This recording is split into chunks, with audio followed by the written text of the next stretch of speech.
Hair transplant করার পরে যারা মিনক্সিডিল ব্যবহার করছেন এবং যারা সকালে এবং রাত্রে দুবার করে মিনক্সিডিল ব্যবহার করছেন তাদের জন্য এই সতর্কবার্তা। আমি দেখুন এই মুহূর্তে স্নান করে এসেছি, এখনো পর্যন্ত মাথার চুল আমার ভিজে।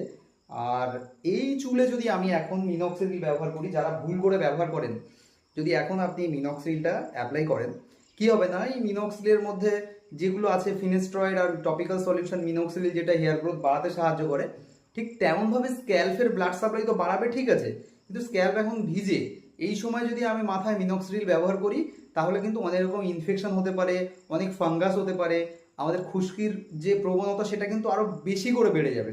তাই অবশ্যই যদি কেউ দুবার মিনক্সিডিল ব্যবহার করেন, ফার্স্ট মর্নিংয়ে ব্যবহার করবেন, দেন হেড ওয়াশ করবেন, দেন আবার রাতে গিয়ে আপনি বাড়িতে অফিস থেকে বাড়ি ফেরার পরে বা কাজ থেকে বাড়ি ফেরার পরে এসে ব্যবহার করবেন। কখনোই ভিজে চুলে মিনক্সিডিল ব্যবহার করবেন না, এটা আপনার স্ক্যাল্পের জন্য একদম আনহেলদি। কারণ এইরকম মিথ নিয়ে যারা ব্যবহার করছেন তাদের কিন্তু স্ক্যাল্পের বড় ক্ষতিও হচ্ছে এবং ট্রান্সপ্লান্টেড হেয়ারেরও ক্ষতি হচ্ছে, এক্সিস্টিং হেয়ার যেগুলো আছে সেগুলোরও তো ক্ষতি হচ্ছে। অবশ্যই এই বিষয়টা মাথায় রেখে মিনক্সিডিল ব্যবহার করবেন।